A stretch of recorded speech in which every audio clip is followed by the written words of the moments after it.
Hello and welcome to today's video, which is called Bull Trap Profits. Yesterday was another smashing day, just like prior week, months and years that I have the honor of serving you.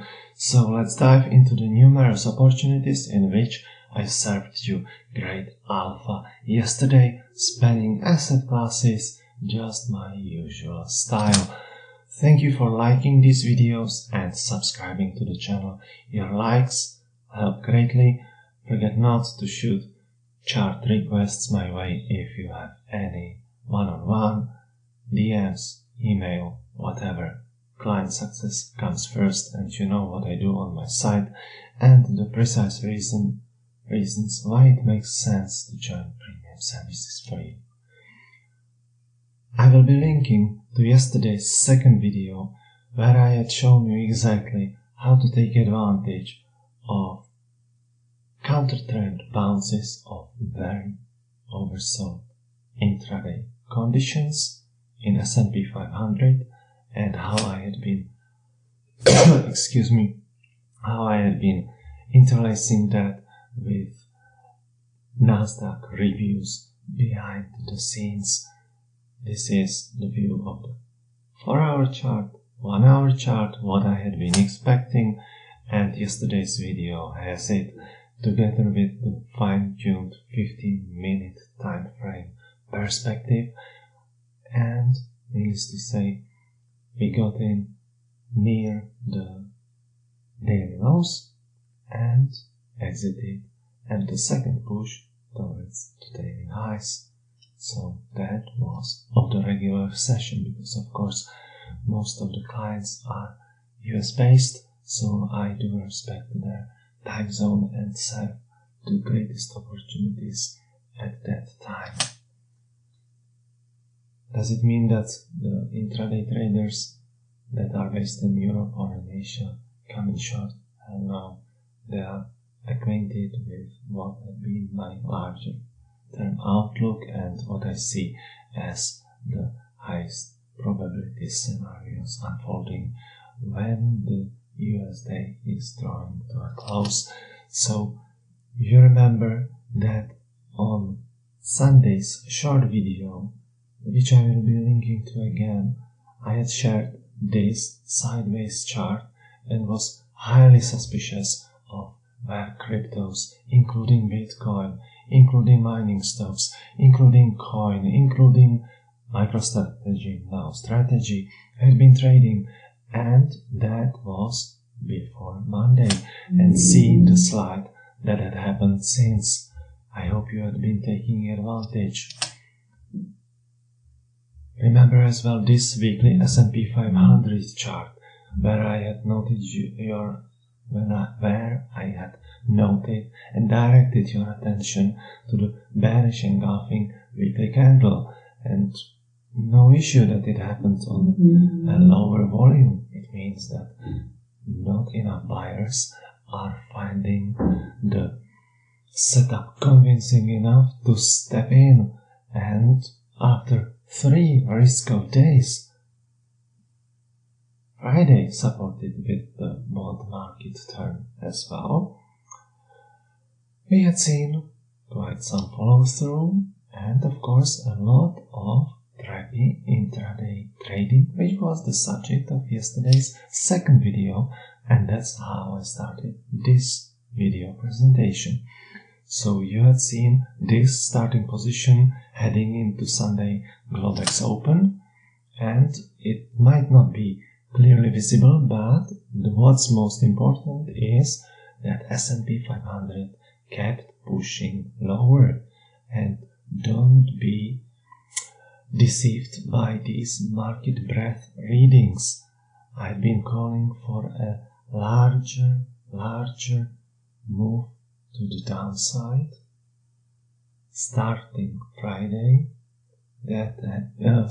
starting following Friday's session, corrected, that had been set up by the bond market, intermarket, and in the extensive Saturday video I have made the case that no, this time it's not the comfortable yen carry trade culprit that would be the driver.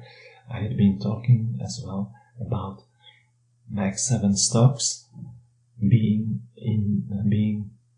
prime candidates to take the heat, and you can see and you can kind of see here in the market breadth view that the market breadth is kind of broadening, but not broadening enough to prevent the 500 strong index from declining. So that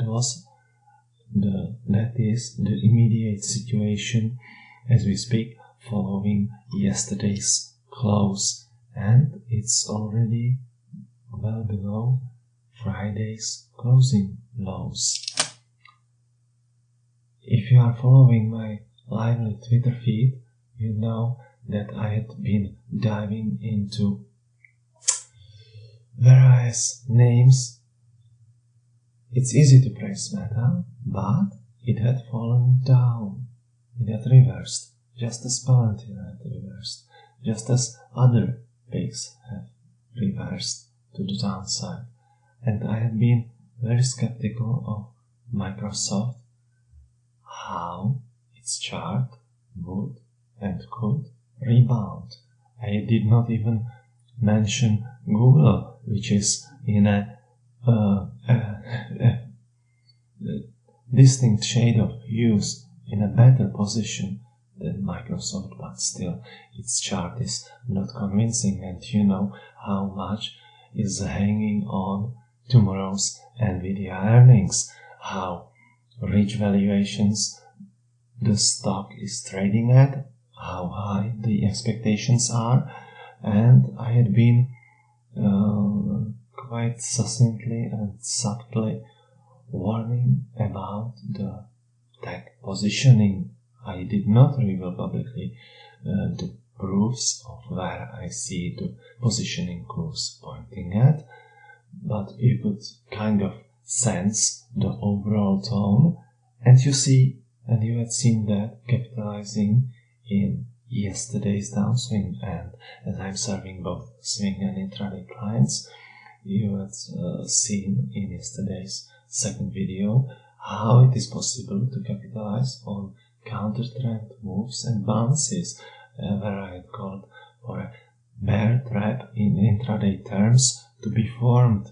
And yes, it did serve over 30 ES points captured for client swing and intraday. So this trading environment is really rich with opportunities, and this is the promised Microsoft chart.